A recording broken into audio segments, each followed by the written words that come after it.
자, 페이지 100쪽 보시고요. 우리가 지금 4강 화학결합 부분을 들어왔고, 지난 시간에 이 화학결합 부분 처음에서 분자구조 다양성에서 특히나 우리가 탄소 동소체에 관련된 내용들을 좀 자세히 훑어봤었습니다. 그죠? 그러면서 그 전에도 선생님이 화학결합은 4종류가 있다 설명해 드렸었죠.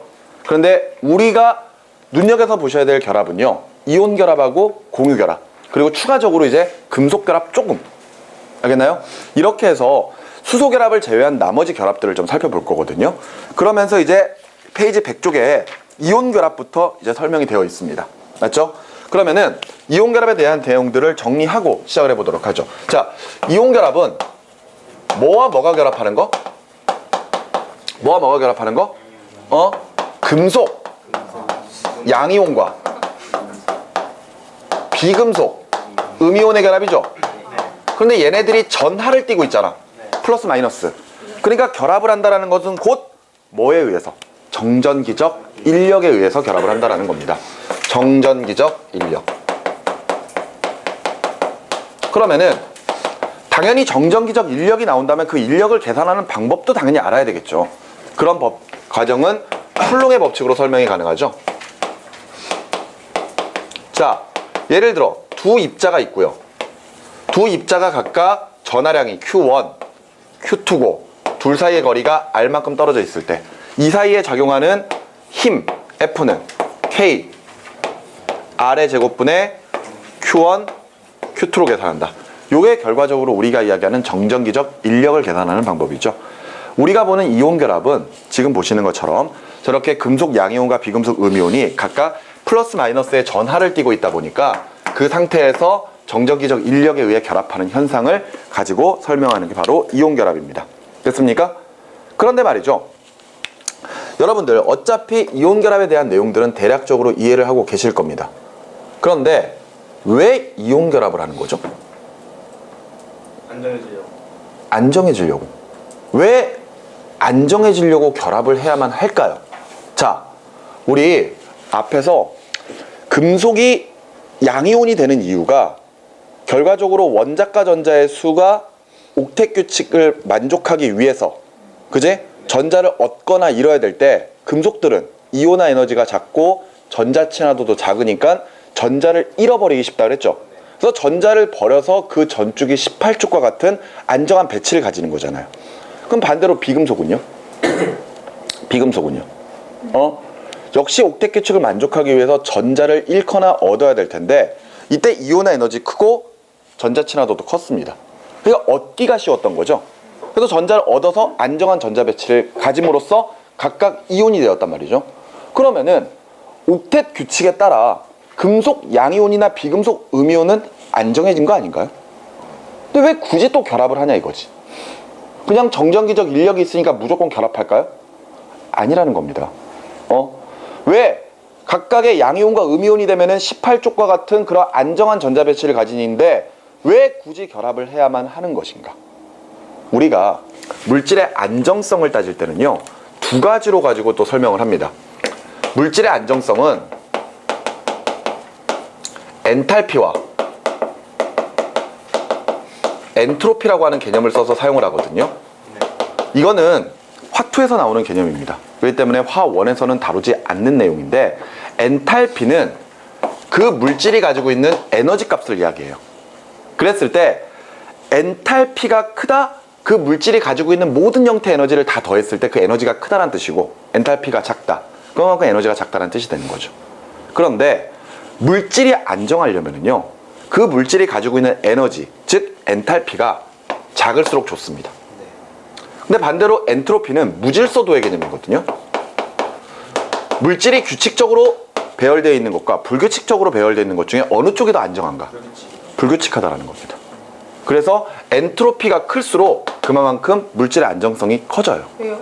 그러니까 흐트러져 있는 게 자연스러운 거야. 예를 들어서 유리 이렇게 보틀, 그러니까 병 같은 데다가 빨간 구슬하고 파란 구슬을, 먼저 빨간 구슬 집어넣고 파란 구슬을 차례대로 넣어놓으면 이렇게 어느 정도 층이 나눠져 있을 거 아니에요. 근데 그걸 한번 딱 흔들었을 때 그 녀석들이 다시 빨간색과 파란색으로 딱 모일까요? 아니잖아요. 막 뒤섞여 버리잖아요. 그게 안정적이라는 겁니다.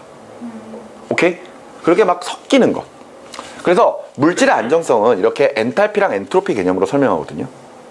이런 거야. 너네들이 집에서 오랜만에 방 정리를 합니다. 책상 정리를 막 해요. 그러면서 오랜만에 책상 정리하면서 먼지 같은 거 다 닦아내고 책장에 있는 책들도 다 정리합니다. 왠지 그런데 한번 맘 잡고 청소 한번 하면은 왠지 모르게 책 같은 거 정리할 때도 크기별로 막 색깔별로 이렇게 막 구별하고 싶지 않습니까? 전혀 그렇지 않나요? 나만 그런가? 근데 어찌됐건 그렇게 쫙 구별해가지고 딱 해놨어. 뿌듯하지? 야, 내가 드디어 청소를 했다. 그러나서 안 건드립니다. 왜? 난 청소를 했으니까. 분명히 봐야 되는 책인데도 불구하고 안 보고 가만히 있어요. 그래갖고 시간이 좀 지났는데 어느 날 어머니가 나한테 이런 이야기를 하는 거지. 야, 책장 정리 좀 해라. 나는 책장을 건드린 적이 없는데. 가서 확인해 봤더니 내가 분명히 규칙적으로 꽂아놨던 일제로 쫙 세워놨던 책들이 막 흐트러져 있는 겁니다. 옆으로 막 기울어져 있고. 누군가 건드리지도 않았는데. 어머니한테 그럴 때는 그런 이야기를 하셔야 되죠. 물질의 안정성 여부에서는 무질서도가 클수록 안정성이 크다. 어차피 정리해봤자 좀 있으면 흐트러질 테니까 그냥 내버려 두는 게 나을 거예요 라고 이야기하고 등짝 스매싱을 한 대씩 맞으시면 됩니다.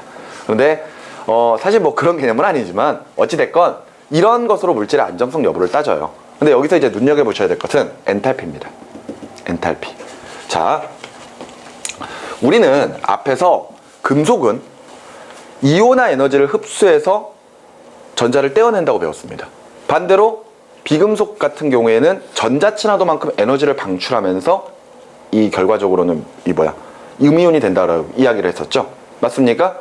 그런데 여기서 중요한 거는 예를 들어 원자 상태에서 그 물질들이 가지고 있던 에너지와 이 이온 상태가 됐을 때 가지는 에너지, 그 두 개의 값을 비교를 해보면은요, 도리어 전자 배치 상태로는 실질적으로 원자보다 이온 상태가 훨씬 더 안정하다라는 거예요. 하지만 에너지 측면에서 놓고 본다면은 원자보다 이온의 에너지가 더 큽니다. 그렇기 때문에 에너지 측면, 엔탈피 측면으로는 그 물질 자체가 불안정한 거예요. 자, 이것을 간단히 좀 설명을 해드리도록 할게요. 자, 이렇게 설명을 하면 될 것 같습니다. 자, 왼쪽은 Y축이 지금 에너지 측면이에요. 알았어? 예를 들어서 나트륨과 염소가 각각 원자 상태로 존재할 때 에너지를 우리가 여기라고 합시다. 알았니? 그럼 여기는 지금 현재 나트륨 원자랑 염소 원자가 존재하고 있는 상태예요. 여기까지 이해가 되시나요? 그러면서 얘네들이 이온이 된다고 합시다. 오케이? 그럼 먼저 나트륨부터 이온이 되면은 이온화 에너지만큼 흡수하죠. 그러면서 전자가 하나 떨어질 거예요.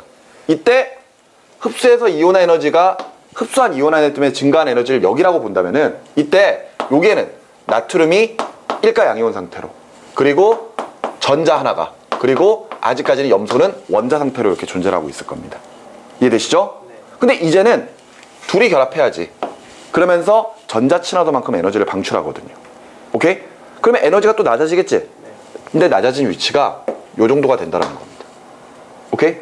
그러면 이때는 이제 나트륨 이온과 염화 이온이 이렇게 존재를 하고 있는 상태겠죠. 네. 다시 여기 상태에서 요 에너지는 무슨 에너지야? 나트륨의 이온화 에너지죠. 네. 그러면은 지금 현재 요 에너지는 염소의 전자 친화도잖아요. 그러면 요 차이는 뭡니까? 요 차이는 요 차이는 흡수한 에너지와 방출한 에너지의 차이죠. 네. 그러니까 이온화 에너지에서 뭘 뺀 것? 전자 친화도를 뺀 차이예요. 그러니까 전자 배치 상태로는 안정한 건데, 알았니?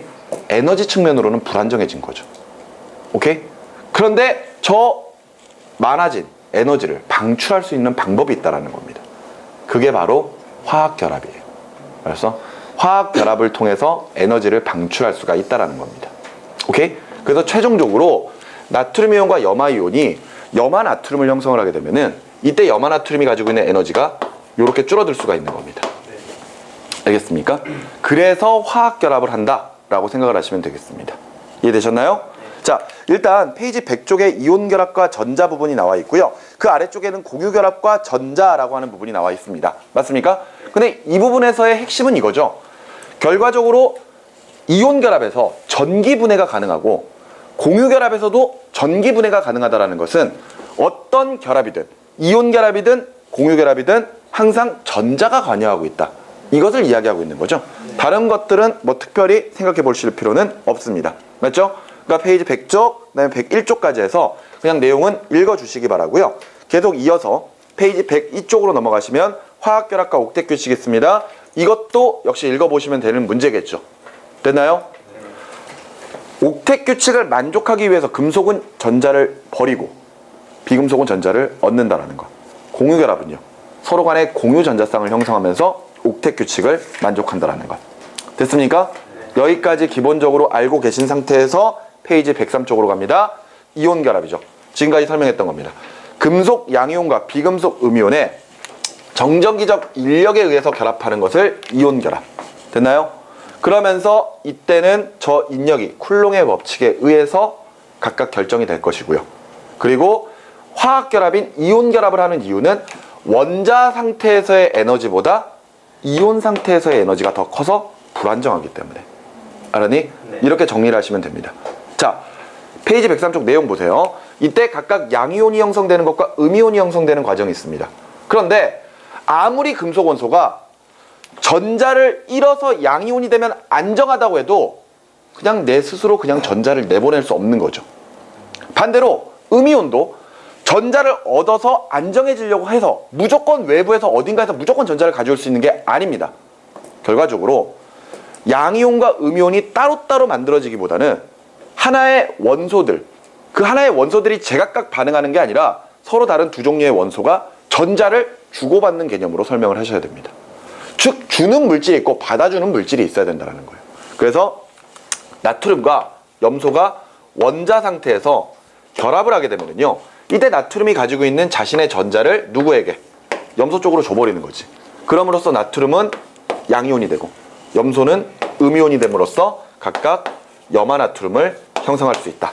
이렇게 이제 해석을 하시면 되겠네요. 됐죠? 이때 각각의 이온들은 모두 다 18쪽과 같은 전자 배치를 가지려고 하고, 금속 양이온은 전주기 18쪽, 그죠? 그 다음에 비금속 음이온은 같은 주기의 18쪽을 따라가려고 한다는 거 꼭 기억하시면 되겠습니다. 되었습니까? 네. 그리고 나서 한 장 넘어가시면은요, 이온 결합의 형성 과정 나와 있습니다. 맞죠? 이온 결합의 형성인데, 이 이온 결합의 형성 과정에서는 우리가 교재에는 나오지 않았지만 그래프로 하나 좀 해석을 할 필요가 있겠네요. 오케이? 자, 앞에를 보시기 바랍니다. 아마 다른 시중 교재나 교과서에서 아마 이 그래프를 본 적이 있을 겁니다.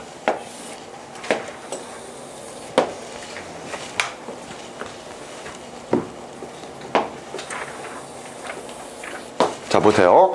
그래프의 X축은 거리와 관련된 값입니다. 보통은 핵 간 거리 또는 이온 간 거리 이렇게 보통 표현하기도 해요. 아시겠죠? 그리고 Y축은 에너지입니다. 위쪽은 플러스고 아래쪽은 마이너스겠죠? 오케이? 자, 그런데 이때 우리가 지금 보는 건 이온 결합이에요. 그러니까 이온들이, 오케이? 이온들이 가지고 있는 에너지에서 결합이 형성되고 나면 에너지가 얼마만큼 작아질 것인가, 그것을 볼 거거든요. 그래서 실제 값들이 있겠죠. 근데 실제 값을 무시하고 상대 값으로 표현을 할 겁니다. 즉 나트륨과 염소가 각각 이온으로 되어 있을 때의 총 에너지 값을 0이라고 기준을 잡을 거예요. 그렇다면은 그때 에너지를 0으로 잡았다는 것은 나트륨 이온과 염화 이온이 무한대 거리에 떨어져 있는 상태라고 생각을 하시면 되겠습니다. 오케이? 그러면 쉽게 말해서 요 위치 정도에 나트륨 이온과 염화 이온이 거의 무한대 거리로만큼 떨어져 있는 거예요. 그때 에너지를 얼마? 0이라고 생각을 할 거란 이야기입니다. 됐습니까? 그러면 이제 슬슬 거리가 가까워질 거예요. 다시 1로. 앞서 이온 결합은 정전기적 인력에 의해서 결합이 된다 그랬고, 그 인력의 크기를 이렇게 계산한다 그랬습니다. 근데 지금 현재 Q1, Q2라고 하는 전하량은 나트륨 이온과 염화 이온이 각각 플러스 1과 마이너스 1로 정해져 있는 상태죠. 네. 그렇다면 전하량의 곱은 항상 일정하겠네요. 그런데 반대로 이온의 거리가 가까워지면 가까워질수록 분모항이 커져버리는, 분모항이 작아지는 거니까, 맞지? 정전기적 인력은 어떻게 될 것이다? 커질 것이다. 그런데 이렇게 정전기적 인력이 커지면 커질수록 그만큼 방출되는 에너지가 커진다 라고 생각을 하시면 되겠습니다. 이해되셨나요? 그래서 이런 현상이 벌어지죠.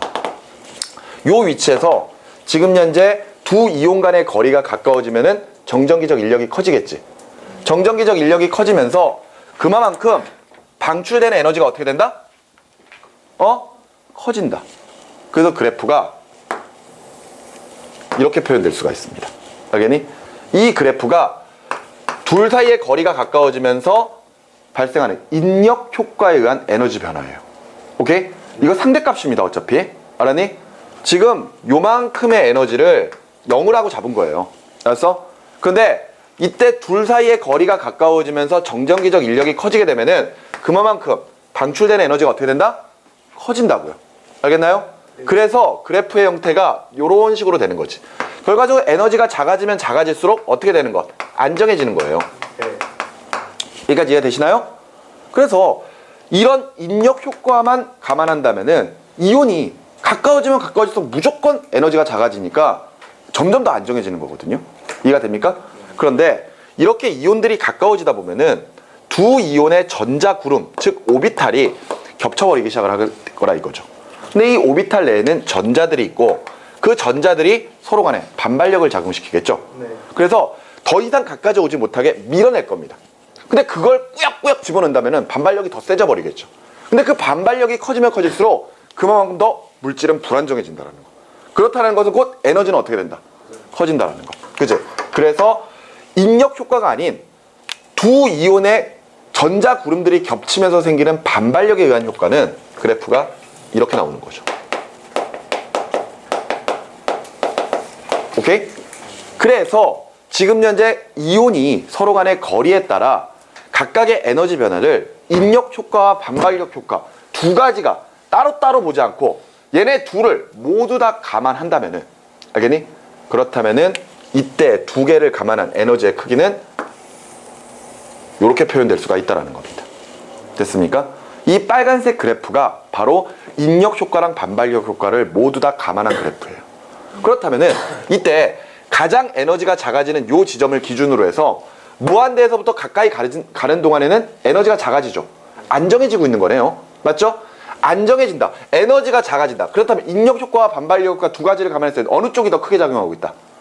인력 효과가 더 크게 작용하고 있다. 이렇게 볼 수가 있겠죠. 이렇게 기준을 잡으시면 됩니다. 여기를 기준으로 해서 이쪽 부분은 인력 효과가 반발력 효과보다 크게 작용하고 있는 지점이에요. 그러니까 에너지가 작아질 수가 있는 거지. 알았니? 그런데 반대로 요 지점으로 가게 되면요 에너지가 커지네요. 불안정해진단 말이야. 맞지? 그렇다면은 여기에서는 인력 효과와 반발력 효과를 감안하면은 누가 더 크다라는 거니? 그렇죠. 반발력 효과가 더 크다라는 거죠. 그렇다면은 물질은 에너지가 가장 작을 때 안정할 수 있는 거니까. 그제? 기준값에 대해서 가장 에너지가 작아지는 요 지점에서 바로 나트륨과 염소가 무슨 결합을 한다? 이온 결합을 한다. 그래서 NaCl이 만들어지게 되는 거죠. 그랬을 때 요 사이까지의 거리를 우리가 R0라고 표현하면은 이 거리가 바로 두 이온 간의 핵간 거리다 라고 우리가 생각을 할 수가 있고요. 이때 이온 상태보다 화합물이 됐을 때 에너지가 요만큼 작아지죠. 맞습니까? 그랬을 때 요 차이를 우리가 결합 에너지라고 표현을 해요. 그러니까 요 그래프로 온다면은요, 요 그래프로 다시 온다면은 여기에서부터 여기까지의 그 차이가 바로 결합 에너지입니다. 여기까지 이해가 되시나요? 근데 결합 에너지라고 하는 에너지는요, 이름만 봤을 때는 결합할 때 무언가 사용되는 에너지. 그러면 이온들이 결합을 해서 화합물이 되면 에너지가 작아지니까 결합 에너지는 그만큼 방출할 것이다 라고 생각을 하는데 아닙니다. 반대예요. 결합 에너지의 뜻은요, 화학 결합을 끊기 위해서 필요한 에너지예요. 그러니까 화합물에서 다시 이온으로 바꿀 때 얼마만큼 에너지를 공급해줘야지 끊어지겠느냐 이거죠. 그러니까 요만큼 에너지를 공급해줘야지 이온으로 끊어지겠지. 여기까지 무슨 말 이해가 됩니까? 오케이. 이렇게까지 이제 여러분들이 해석을 하시면 되겠고요. 여기 그래프에다가 조금 더 추가를 할 거면은 요거까지도 보셔도 됩니다. 앞서 요 지점이 지금 현재 나트륨 이온과 염화 이온이 각각 이온 상태로 존재할 때 에너지라고 했죠. 근데 저 그래프랑 비교를 해보자면은요, 나트륨과 염소가 각각 원자 상태로 있을 때 에너지는 얘보다 작잖아요. 그렇다면은 그 위치는 요 정도라고 보셔도 됩니다. 이거는 나트륨과 염소가 원자 상태로 있을 때 에너지예요. 오케이? 그렇다면은 지금 현재 요 차이는 뭐에 해당한다? 요 차이는 이온화 에너지에서 전자친화도를 뺀 값과 같다. 이렇게 생각을 해주시면 됩니다. 이해가 되셨나요? 이 그래프가 사실은 약간 좀 어려운 문제에서 다뤄지는 그래프인데 여기에 왜 안 나왔는지 잘 모르겠습니다. 하지만 이게 지금 교재에 없다고 해서 이게 안 나온다라는 보장은 없어요. 특히나 이게 나와버리면은 문제가 어려워질 수 있죠. 오케이? 왜 어려워질 수 있느냐? 선생님이 예를 하나 좀 들어보도록 하겠습니다. 알겠죠? 지금 선생님은 나트륨 이온과 염화 이온의 각각 결합이 일어날 때 그래프를 이렇게 표현을 해놨거든요. 네. 오케이? 자, 그런데 보세요.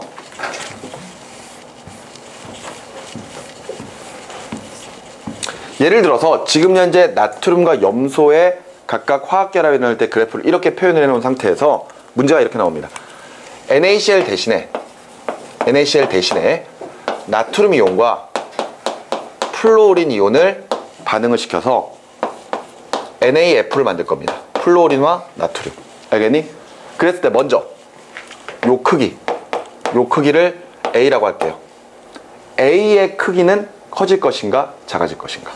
그 다음에 두 번째 R0 B라고 합시다. 커질 것인가 작아질 것인가. 그 다음에 결합 에너지 C 커질 것인가 작아질 것인가. 이런 것들을 물어볼 겁니다. 알겠습니까? 그런데 선생님이 지금 예로 들어놓은 저 문제는요, 문제가 저렇게 나온다면은 심화 문제입니다. 정해져 있는 심화 문제.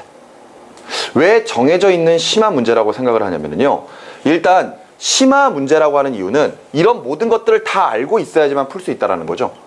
그러니까 개념이 2개 이상이 지금 쓰이고 있기 때문에 결과적으로 이런 부분뿐만이 아니라 앞에 이온화에는 전자친화도 개념 다 알고 있어야 되거든요. 그러니까 심한 문제가 될 수밖에 없습니다. 그런데 정해져 있다라고 이야기하는 이유는 문제가 양식이 달라지기가 힘들기 때문입니다. 왜 달라지기 힘드냐? 일단 심한 문제인 이유부터 좀 설명을 해드릴게요. 요거를 해석을 하시면 됩니다. 요거 A의 크기는 과연 커질 것인가 작아질 것인가. 자, A라고 하는 크기는 이온화 에너지에서 전자친화도를 빼는 거죠. 자, 이온화 에너지는 흡수하는 에너지죠. 맞습니까? 전자친화도는 방출하는 에너지죠. 그런데 이온화 에너지는 누가 흡수하는 에너지야? 나트륨이지. 나트륨이 흡수하는 에너지고 전자친화도는 염소 또는 플로린이 방출하는 에너지잖아요. 그러니까 정해져 있는 값에서 얼마만큼을 방출하느냐에 따라서 요 크기가 커졌다 작아졌다 할 거 아니에요. 그럼 요것만 따지면 되겠네. 그런데 우리 주기율표에서 이온화 에너지와 전자친화도가 커지는 방향은 둘 다 오른쪽 위로 갈수록이라 그랬죠. 위로 갈수록 이온화 에너지도 커지고 전자친화도도 커지고. 맞습니까? 그러면은 지금 현재 나트륨 이온은 그대로니까 염소랑 플로린의 위치만 보자고요. 그러면 플로린은 여기에 있을 거고 염소는 그 밑에 있겠네. 맞지? 그러면 위치상으로 본다면은 전자친화도는 누가 더 커요? 플로린이 더 크다라는 거죠. 근데 예전에 선생님이 전자친화도 설명할 때 예외성이 있는 부분이 있다 그랬었죠. 기억나십니까? 다른 부분들은 몰라도 요것만은 좀 알아뒀으면 좋겠다라고 이야기했던 부분이 있어요. 바로 얘네 둘의 관계죠. 위치상으로만 본다면은 전자친화도는 플로린이 더 커야 되는 게 맞습니다. 전자가 더 안쪽 2p 오비탈까지 내려가니까 그만큼 에너지를 많이 방출해야 되는 게 맞거든요. 대신에 염소 같은 경우에는 3p까지 전자가 내려가니까 그것보다 적은 양의 에너지가 방출될 수밖에 없습니다. 단 플로린이 전자를 채우다 보면은 너무 좁은 공간에 전자를 채우다 보니까 전자 사이의 반발력 때문에 도리어 전자를 채우기가 힘들 수도 있다 그랬죠. 그래서 도리어 전자를 잘 채우는 녀석은 염소라 그랬어요. 그래서 전자친화도는 염소가 더 크다라는 거죠. 요 옆에도 예외성이 있지만 주로 문제에서 다뤄지는 것은 요 부분이라는 거지. 아니? 그럼 다시 일로. 그러면은 어차피 나트륨이 흡수하는 이온화 에너지는 똑같을 겁니다. 대신에 방출하는 전자친화도를 염소와 플로린으로 봤을 때 누가 더 많이 방출해? 누가 더 많이? 염소가 더 많이 방출하죠. 맞습니까? 그러면 염소 대신에 플로린으로 바꿨다면은 흡수하는 에너지는 그대로인데 방출하는 에너지가 커지는 거야, 작아지는 거야? 작아지지. 그럼 그 값은 어떻게 되니? 요 전체 값은 어떻게 돼? 커지겠지. 이해됩니까? 그러면 여기가 지금 현재 나트륨 이온과 플로린 이온의 기준점이라면은요. 지금 요 값보다 더 어떻게 돼야 돼? 더 아래로 내려가야 되겠지. 이해가 되니? 이게 지금 나트륨 이온과 플로린 이온이 나트륨과 플로린이 원자 상태로 있을 때 에너지, 그리고 여기가 나트륨 이온과 플로린이 이온으로 있을 때, 알겠니? 그때 에너지다. 그래서 A 값은 어떻게 된다? A 값은 커진다. 이렇게 설명할 수 있겠죠. 됐습니까? 이래서 심한 문제가 되는 거예요. 알았어? 그런데 왜 정해져 있느냐? 맨날 이것만 내니까. 알았니? 이해돼? 자, 그리고 또다시 물어볼 수 있는 게 요 R0, 이온 간 핵간 거리와 그 다음에 요거 C, 무슨 에너지? 결합 에너지. 이거 두 가지를 물어본다 그랬잖아요. 근데 이렇게 따로따로 물어보기도 하지만 이렇게 문제를 낼 수도 있습니다. 염화나트륨의 화학결합이 이루어지는 지점을 요 지점, 그랬을 때 NaF로 바꾸면은 요렇게 나눠서 요 영역을 1번, 요 영역을 2번, 요 영역을 3번, 요 영역을 4번이라고 한다면은 이때 NaF의 지점은 각각의 영역 중에 어느 부분에 해당할 것인가? 이렇게도 문제를 물어볼 수 있어요. 이게 결과적으로 두 개를 함께 물어보는 거거든. 맞지? 네. 그러면 먼저 R0부터 해결해 볼까요? 네. R0는 이온 간 핵간 거리. 근데 나트륨 이온은 그대로란 말이야. 나트륨 이온은 그대로예요. 염소가 달라붙는다고 쳐봅시다. 염소? 그럼 염소 같은 경우에는 나트륨 이온과 이온 크기 자체가 다르죠? 네. 왜? 나트륨은 누굴 따라가? 네온 따라가잖아. 그지? 2주기의 18쪽을 따라가는 거고요. 염소는 3주기의 아르곤을 따라가잖아요. 그러니까 이온 반지름 자체가 어떻겠어? 염소가 훨씬 더 크겠지. 무슨 말인지 이해가 되니? 그러면은 R0라고 하는 길이는 여기에서부터 여기까지가 되는 거잖아요. 이해가 됩니까? 근데 이제 뭘로 바꾼다? 플로린으로 바꿀 거야. 무슨 말인지 알겠니? 근데 플로린은 음이온이 되면은 같은 주기 18쪽 누굴 따라가죠? 네온 따라가죠. 그러면은 나트륨이랑 등전자 이온이네? 그러면 둘의 이온 반지름의 크기는 누가 커요? 나트륨이 큽니까? 염소가 큽니까? 플로린이 큽니까? 파, 또 이런다니까. 야, 등전자 이온에서의 이온 반지름을 결정하는 요소는 양성자의 수, 핵전하량이잖아.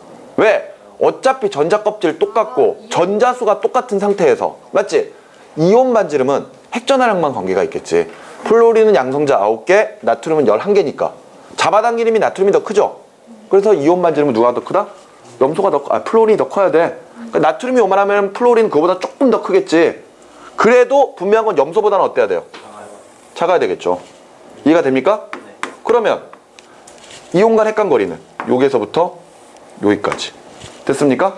R0가 어떻게 되죠? 작아지죠. 이해되나요? 어차피 나트륨은 그대로인데 염소냐 플로린냐의 차이밖에 없는 거잖아. 맞지? 그러면 이온 간 핵간 거리는 당연히 줄어들겠죠. 그럼 얘 위치는 이쪽으로 이동하지? 그럼 일단 영역은 1번 영역 아니면 2번 영역입니다.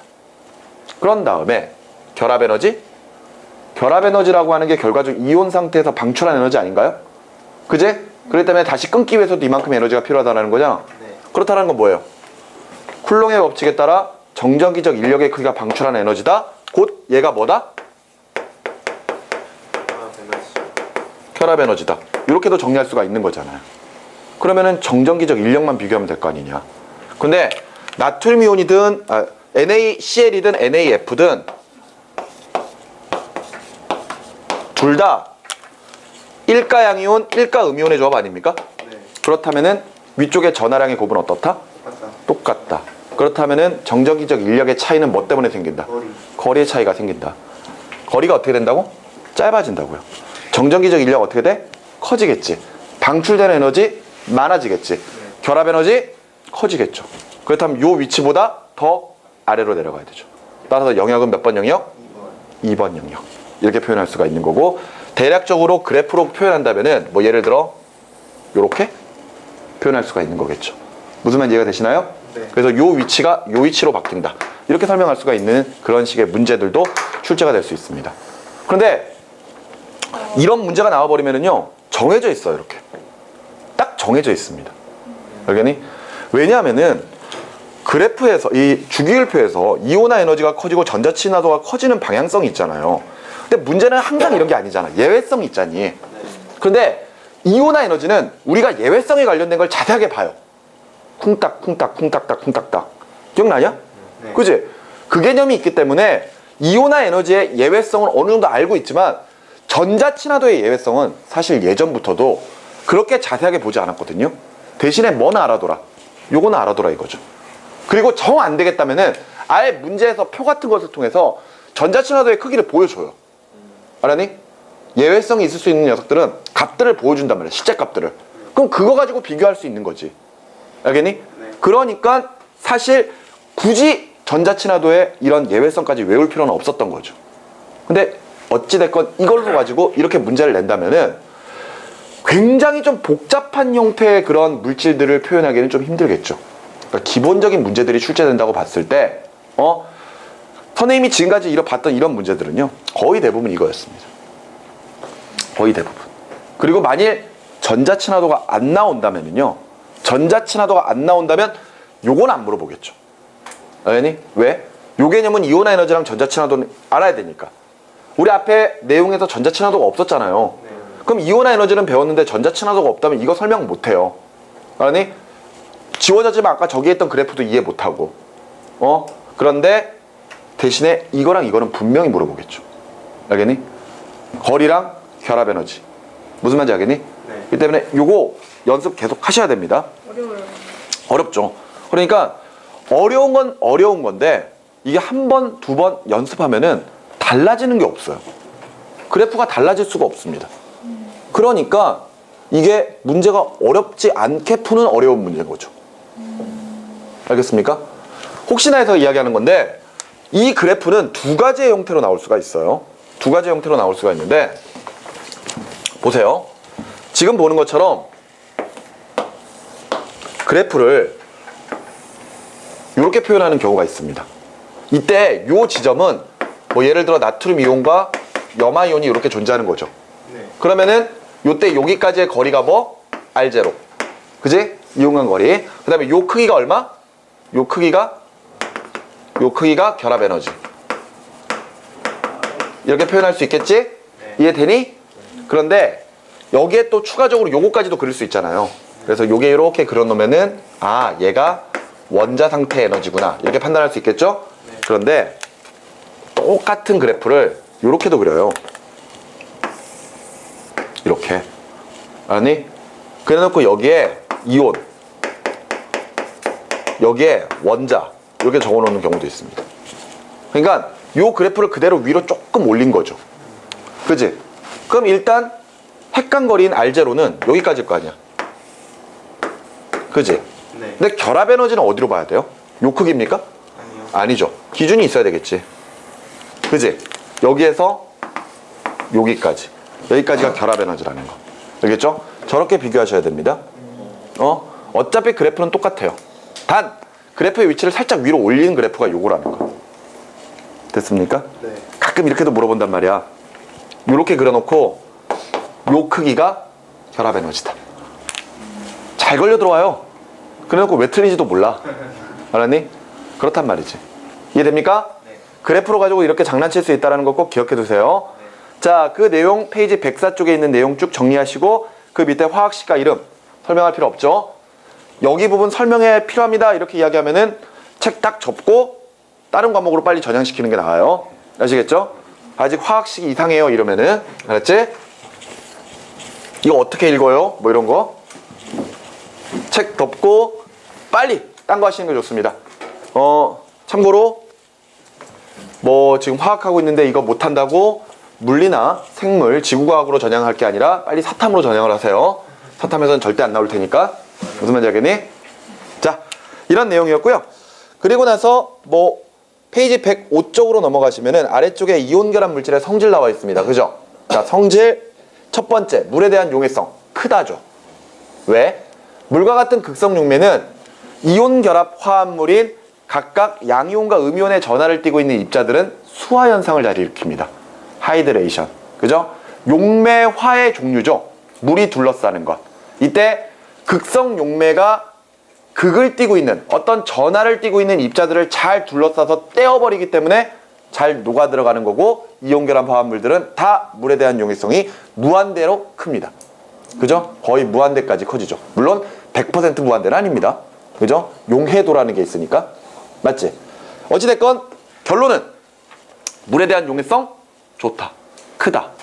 됐습니까? 두 번째, 결정의 부스러짐. 그죠? 이게 깨진다라는 개념보다는 말 그대로 부스러진다예요. 대표적인 게 소금 생각하면 되잖아요. 여러분들 집에 가서 굵은 소금을 손으로 딱 잡고 위아래로 꽉 누르면은요, 잘 안 깨집니다. 알겠습니까? 근데 대신에 딱 잡고 있는 상태에서 손을 옆으로 딱 밀면은 부스러집니다. 결과적으로 그 그림이 밑에 나와 있는 것처럼 각각 양이온과 음이온이 굉장히 규칙적으로 배열되어 있는 상태에서 위아래로 또는 좌우로 꽉 압축만 시켜주면은 얘네들은 거리가 가까워질 뿐이지 실질적으로 플러스 마이너스가 서로 간에 쳐다보고 있는 건 변하지 않기 때문에 깨지진 않아요. 그래서 대신에 양 옆으로 밀게 되면은 결정들이, 입자들의 배열이 살짝 흐트러지면서 각각 플러스 플러스 또는 마이너스 마이너스가 서로 마주보게 되죠. 그 상태에서 청력이 발생해 버리기 때문에 부스러진다라는 거. 됐죠? 그 다음에 세 번째, 녹는 점과 끓는 점. 자, 녹는 점과 끓는 점, 결론은 높다죠. 그죠? 녹는 점 MP, 끓는 점 BP. 그런데 이때 녹는 점과 끓는 점을 결정하는 것 생각해 보자고요. 우리가 상태 변화를 일으킨다는 것은 입자 사이의 결합을 끊어준다는 거죠. 맞죠? 네. 결과적으로 그 입자들 사이에 얼마만큼의 결합력이 있느냐에 따라 열이 더 많이 필요하고 적게 필요하고 이럴 겁니다. 그런데 앞서 봤던 이온 결합 물질들은요, 입자와 입자 사이에 모두 정전기적 인력이 있잖아요. 그러니까 그 정전기적 인력을 끊어줘야지만이 결과적으로 상태 변화를 할 수가 있는 거죠. 그런데 그 인력이 전하량이나 또는 거리에 따라 정해져 있지만 일반적으로 보통의 분자 간의 결합보다는 훨씬 더 강하기 때문에 녹는 점이나 끓는 점은 높다, 이렇게 정리를 하시면 되겠죠. 그렇다고 해서 무지 높다는 아니지만 어쨌든 높다. 됐습니까? 그 다음에 네 번째, 전기 전도성. 고체 상태에서는 전류가 통하지 않지만 액체 상태, 그러니까 용융 상태나 또는 수용액 상태에서는 전류가 잘 통한다. 전류가 통하기 위해서는 전하 운반체가 있어야 됩니다. 그죠? 일반적으로 도선 내에서의 전하 운반체는 자유전자죠. 자유전자가 이동을 하면서 전하를 운반해 주기 때문에 전류가 통하는 건데, 이때 이온 결합 물질들은요, 그 전하의 운반체가 양이온과 음이온이 됩니다. 그런데 고체 상태에서는 양이온과 음이온이 매우 규칙적으로 배열되어 있고 서로 간에 강한 인력으로 결합되어 있기 때문에 자유스럽게 움직일 수 없다라는 거. 그래서 전류가 통하지 않지만 용융 상태나 수용액 상태가 되게 되면은 각각의 이온들이 자유롭게 움직이면서 양이온은 마이너스 극으로 음이온은 플러스 극으로 끌려갈 수가 있기 때문에 전하 운반체 역할을 할 수가 있다는 겁니다. 그래서 전류가 통한다. 그걸 뭐라고 하더라? 어떤 걸요? 그러니까 방금 말한 거, 그 소유자가 말하는 게 있지 않나? 내가 방금 이야기했던 거 뭐? 그러니까 막 전기 전도도? 그러니까 액체 상태일 때만 전기가 흐르는 거예요. 전해질? 네, 그렇게 설명할 수 있죠. 오케이? 됐습니까? 자, 그럼 이제 뒤로 넘어갈게요. 뒤로 넘어가시면 공유결합 나와 있죠. 자, 공유결합은 누구와 누가 하는 것? 공유결합은 비금속 원소 간의 결합이죠. 그죠? 그랬을 때 이 공유결합은 옥텟 규칙을 만족하기 위해서 부족한 전자들을 남한테서 빌려오는 결합입니다. 맞죠? 그랬을 때 공유결합은 각각 원자들이 전자 하나씩을 내놓아 전자쌍을 형성하면서 이루어지는 결합. 대표적인 예로 수소 원자는 전하량이 1입니다. 플러스 1. 양성자가 하나라는 거죠. 그래서 전자가 몇 개? 하나. 그래서 옥텟 규칙을 만족하기 위해서는 첫 번째 전자 껍질에 전자를 2개를 채워야 될 테니까요. 맞죠? 어디선가 하나를 빌려와야 될 겁니다. 근데 막무가내로 빌려올 수가 없다는 거죠. 예를 들어 주변에 또 다른 수소 원자가 있으면은 이때 그 수소 원자가 가지고 있는 또 하나의 전자를 빌려줘. 나도 같이 쓰자. 나도 빌려줄게. 이렇게 해서 전자쌍을 형성하게 되고 하나의 수소가 2개, 또 다른 수소가 2개를 가지고 있는 효과가 생기면서 결합되는 것을 우리가 공유결합이라고 표현하고 있습니다. 그래서 공유결합은 이런 식으로 전자 그림으로도 표현하기도 하고요. 아니면은 루이스 전자점식으로 표현하기도 하죠. 이때 각각 수소와 수소 가지고 있는 원자과 전자를 이렇게 점으로 표현한 것. 그지? 이것을 루이스 전자점식이라고 표현하게 될 것이고요. 그리고 또는 저 전자쌍을 결합선으로도 표현할 수 있죠. 이렇게. 맞지? 이렇게 해서 형성되는 모든 것들이 바로 수소 분자가 형성되는 과정입니다. 그러면서 함께 쓰고 있는 이 전자쌍을 무슨 전자쌍? 공유 전자쌍이라고 표현한다. 그런데 이렇게 비금속 원소들이 각각 전자쌍을 함께 쓰면서 공유하면서 만들어지는 물질이 뭐라고? 분자. 알았어? 그래서 공유결합은 분자 형성 시에 일어나게 되고요.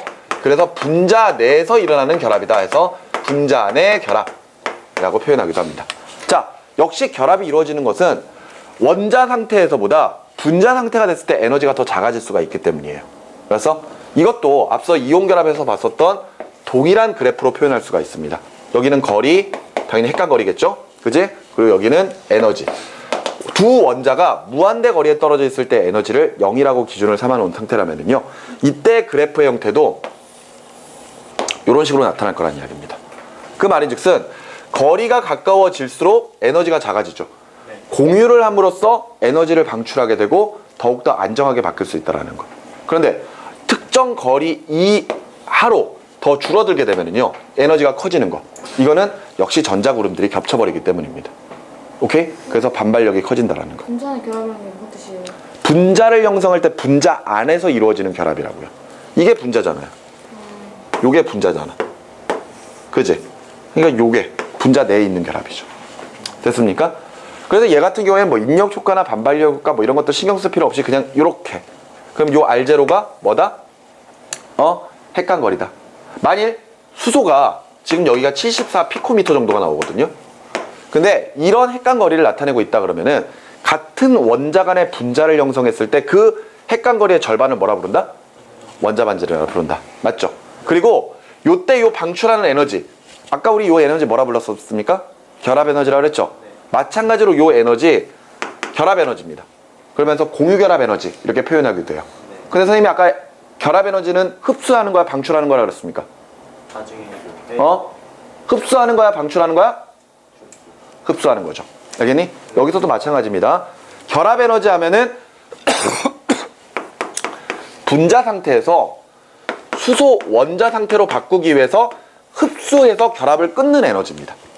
아시겠죠? 네. 이렇게 정리를 하셔야 됩니다. 됐나요? 자, 이렇게 해서 대충 내용을 정리할 수 있을 거고 페이지 106쪽에 중간부터 앞서 이야기했던 루이스 전자점식 나와 있습니다. 근데 루이스 전자점식에 점을 찍는 것은 원자과 전자만 표현하는 거죠. 근데 이때 점을 찍는 위치나 순서는 특별히 상관이 있습니까? 없습니다. 알겠습니까? 거기 표에 나와 있는 것처럼 수소 찍고, 리튬 찍고, 베릴륨 찍고, 리튬 찍고, 그 다음에 탄소 찍고 이랬을 때 특별히 찍는 위치나 순서는 정해져 있지 않아요. 그냥 여러분들이 편하실 대로 찍으시면 됩니다. 알겠습니까? 그리고 나서 대신에 원자과 전자가 5개 이상이라면은 2개씩 짝지어야 된다는 거. 맞지? 그래서 예를 들어서 물 분자가 형성될 때 산소 원자가 원자과 전자를 6개 가지고 있으니까 하나, 둘, 셋, 넷, 다섯, 여섯 이렇게 표현한다면은 이때 수소가 각각 전자를 하나씩 이렇게 줌으로써 공유 결합을 형성을 시켜주는 거죠. 네. 이때 요 전자쌍을 무슨 전자쌍? 공유 전자쌍. 그런데 원자 하나가 가지고 있는 2개의 전자쌍을 뭐라 부른다? 비공유 전자쌍이라고 부른다. 됐습니까? 그래서 결합선으로 표현하면은 이렇게 되겠죠. 그죠? H2. 됐습니까? 자, 우리는 예전부터 공유결합을 보면서 이 결합의 종류는 단일 결합과 이중 결합, 삼중 결합이 있다. 이렇게 배웠습니다. 각각의 공유전자쌍 하나마다 결합선을 표현했을 때 두 원자 사이에 공유전자쌍 하나면은 단일 결합, 그리고 2개면은 이중 결합, 3개면은 삼중 결합이죠. 단일 결합의 대표적인 예가 지금 좀 전에 봤던 수소 분자, 그죠? H와 H가 이렇게 결합되는 거, 또는 물 분자 O와 H가 이렇게 결합되는 거, 맞죠? 이런 게 단일 결합이죠. 이중 결합은요, 대표적인 예가 뭐가 있었습니까? 산소 분자 있었었죠. 탄소 원자 사이에 두 번의 결합이 이루어지는 것. 맞지? 또는 이산화탄소 분자도 탄소와 산소 사이에 이중결합이 형성되죠. 삼중결합은요? 대표적으로 질소가 있죠. 질소와 질소 사이에 세 번 결합이 이루어지는 거. 또 다른 예 뭐 있나요? 또 다른 예. 시아나와 수소라고 들어본 적 있습니까? 문제 더럽게 잘 나오거든요. HCN. 탄소가 있고요. 탄소 하나는 수소랑 단일 결합을 형성하지만 나머지 질소랑은 삼중 결합을 형성합니다. 잘 나와요. 시아나와 수소. 가중결합 없어요? 사중 결합은 없습니다. 알겠습니까? 사중 결합은 불가능해요.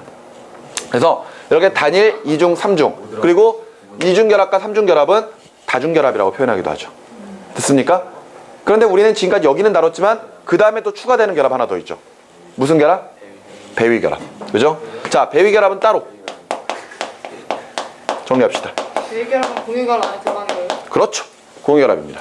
배위 결합도 공유결합입니다. 알겠습니까? 그런데 앞서 우리가 봤던 공유결합은 공유 전자쌍을 형성하기 위해서 자신이 하나를 내놓고 남도 하나를 내놔서 서로 간에 함께 써야 되는 결합이었죠. 하지만 배위 결합은 어느 하나의 원자가 일방적으로 전자쌍을 공유해주는 결합을 배위 결합이라고 합니다. 그러니까 전자쌍을 공유하니까 당연히 공유결합이죠. 그런데 아무 원자나 전자쌍을 공유할 수 있는 건 아니죠.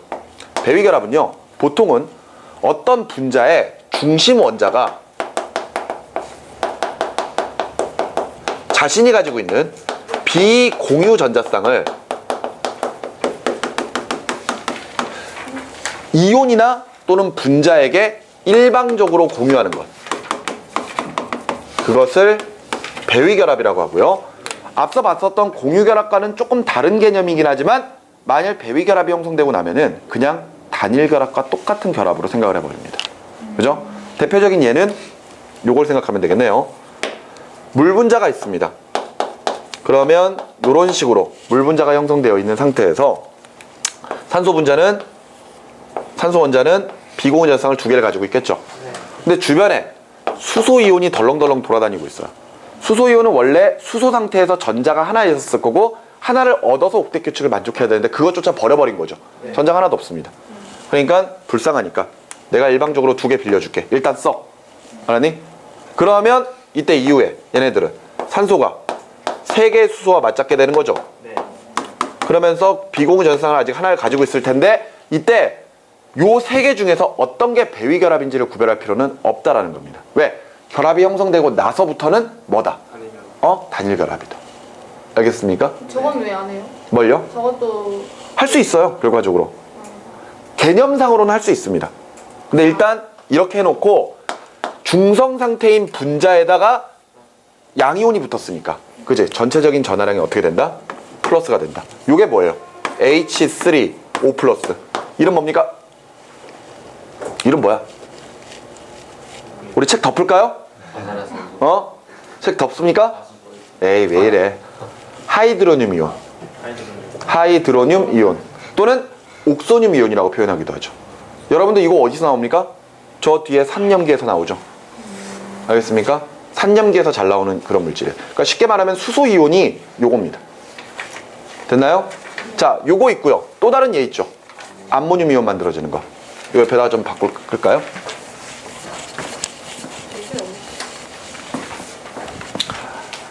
암모니아가 있습니다. 중심 원자인 질소가 비공유 전자쌍을 하나 가지고 있겠죠. 마찬가지로 수소 이온이 존재하면은 내가 빌려줄게. 일단 써. 그러면 질소가 수소와 모두 단일 결합을 형성을 하고 전체적으로 뭐가 된다? 플러스가 된다. 이게 질소 하나에 수소가 4개가 붙어있는 이온인 암모늄 이온이라는 거. 지금 우리가 봤던 거는 모두 다 지금 현재 이온들과의 결합입니다. 하지만 분자끼리도 결합이 가능하죠. 그죠? 네. 예를 들어 저 친절한 친구 암모니아가 비공유 전자쌍을 하나 가지고 있는데요. 주변에 플로리나 붕소가 돌아다니고 있습니다. 3플로르와 붕소. 아니, BF3.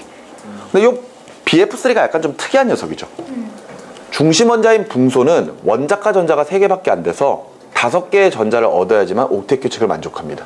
하지만 플로린과 각각 결합을 할 때 자신이 내놓을 수 있는 모든 전자를 다 내놓는다고 하더라도 3개의 공유전자쌍밖에 못 만들어요.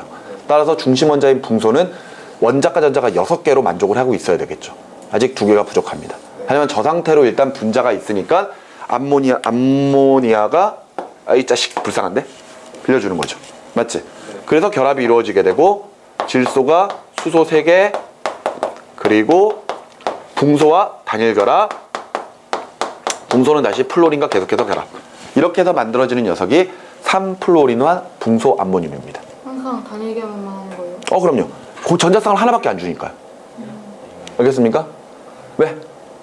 자, 그리고 얘는 당연히 중성 분자와 중성 분자가 결합한 거니까 그냥 중성 상태겠죠. 그러니까 이해되셨습니까? 네. 이런 배위 결합까지 우리가 각각 공유 결합으로 치부하고 있다는 거 꼭 기억하셔야 됩니다. 알겠습니까? 네. 그리고 하나만 더 여러분들에게 먼저 말씀을 드리고자 하면요. 여러분들 이 배위 결합이라고 하는 것은요. 이 단독적인 문제가 출제되기는 조금 힘듭니다. 도리어 나중에 우리 분자 모양 따질 때 결합각 따지는 거 있잖아요. 그때 배위 결합이 슬쩍 나오거든요. 알았니? 네. 근데 그때 나온다고 하더라도 그렇게 어렵지 않게 문제를 풀어 나가실 수 있을 겁니다. 대신에 이 배위 결합이 여러분들에게 극도로 어려워지는 순간이 있어요. 바로 저 뒤에 가서 여러분들이 다루게 될 산화수 있죠. 알았니? 산화수. 여러분들 산화환원 반응에서 어떠한 화학 반응이 산화환원 반응이다 아니다를 결정할 수 있는 가장 좋은 방법이 산화수 적는 거거든요. 그런데 이렇게 산화수를 띡띡띡 적을 거 아니야. 그래서 산화수를 적는 규칙들이 있죠. 그런데 그 산화수의 규칙에 따라서 우리가 일반적으로 자주 보는 화학식들은 산화수를 금방 적어버리거든요. 근데 가끔 우리가 전혀 보지 못했던 어떤 화합물의 구조 자체를 보여주고 그 물질의 화학식을 산화수를 물어보는 경우가 있습니다. 근데 그런 경우에 만일 배위 결합을 형성하는 그런 상태라면요, 약간 조금 신경을 쓰실 필요가 있습니다. 그 내용은 선생님이 이후에 산화수 관련된 단어에 들어가서 선생님이 말씀을 드리도록 할게요. 지금 해줘봤자 머리만 복잡해지지, 그지? 어차피 도움이 될 건 없을 거라고 생각을 합니다. 자, 이렇게 해서 뭐 추가적으로 좀 이야기를 했고요. 그리고 나서 공유결합 물질의 성질 나와 있는데, 공유결합 물질은 앞서 이야기했던 것처럼 비금속들끼리의 결합이니까 분자 상태입니다. 그죠? 물론 분자가 아닌 경우도 있죠. 그지? 결정 형태를 유지하는 경우도 있지만 대부분 분자 상태라고 생각을 하시면 되겠고요. 그리고 녹는 점이나 끓는 점은 상대적으로 낮습니다. 그리고 전기 전도성은 전혀 나타나지가 않죠. 원래 여기 부분에서 좀 더 추가를 해야 될 게 금속 결합까지 좀 이야기를 해야 되는데, 금속 결합은 선생님이 지난번에 금속 원소와 그 원소가 내놓는 자유전자 사이의 정전기적 인력 때문에 이루어지는 결합이라고 그랬죠. 근데 금속 결합 빠졌으니까 뭐 크게 신경은 안 쓰셔도 됩니다. 아마 금속 결합에서 만들어지는 물질들의 특징 대략적으로 알고 계실 거예요. 금속이니까 열전도성 뛰어나고 전기전도성 뛰어나다라는 거, 그 다음에 전성과 연성이 우수하다라는 거, 그지? 광택 있고, 그 다음에 뭐 광택 있다라는 거, 은백색의 광택 있다라는 거, 뭐 그런 것들이 아마 금속 결합의 이 성질들이었을 겁니다. 그러면서 여러분들이 가끔 문제에서 접하게 되는 내용 중에 이런 게 있죠. 결정을 구별하는 것. 맞지? 결정 구별. 그랬을 때 결정이라고 하는 건 고체거든요. 고체 결정을 이야기하는데 금속으로 이루어진 결정, 금속 결정일 거고요. 이온 결합을 통해서 만들어진 것은 이온 결정이겠죠. 그리고 공유 결합을 통해서 얻어진 공유 결정도 있을 겁니다. 공유 결합을 통해서 만들어진 녀석들은 대부분 분자지만 고체 상태가 있는 것들도 있죠. 대표적으로 다이아몬드 같은 거, 흑연 같은 거, 그런 것들이잖아요. 그지? 그런데 보세요. 이때 금속 결정, 이온 결정, 공유 결정을 구별할 수 있는 가장 좋은 방법은 전기 전도성이죠. 이때 각각의 결정들을 전기 전도성을 통해 구별을 할 때 고체와 액체 상태에서의 전기 전도성을 비교를 합니다. 근데 금속 결정은 원래 금속 상태, 고체 상태로 전기 잘 통하죠. 액체가 돼도 잘 통합니다. 둘 다 잘 통해요.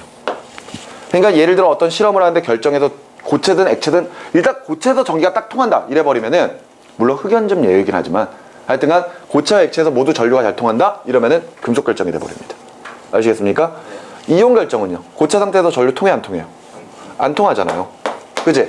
대신에 액체 상태, 용융 상태나 수용액 상태에서 전류 통한다 그랬죠. 고체선 안 통하는데 액체에서 통하면은 이온 결정입니다. 그리고 공유 결정은 비금속 원소들이기 때문에 고체든 액체든 전기가 통하지 않습니다.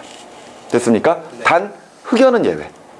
흑연은 우리 층과 층 사이에 있는 전자들이 전하 운반체 역할을 할 수 있다 그랬죠. 이해됩니까? 다이아몬드요? 다이아몬드 금속 아니죠. 다이아몬드는 공유 결정입니다. 그런데 이 공유 결정을 다시 두 가지로 나누죠. 공유 결정을 다시 두 개로 나누는 게 원자 결정하고 분자 결정입니다. 그런데 이 둘은 어찌됐건 공유 결정이기 때문에 고체든 액체든 전기가 안 통해야 돼요. 근데 구별하는 것. 원자 결정은 그 결정을 만드는 입자들이 다 원자입니다. 비금속 원소들. 그러면서 그 입자들이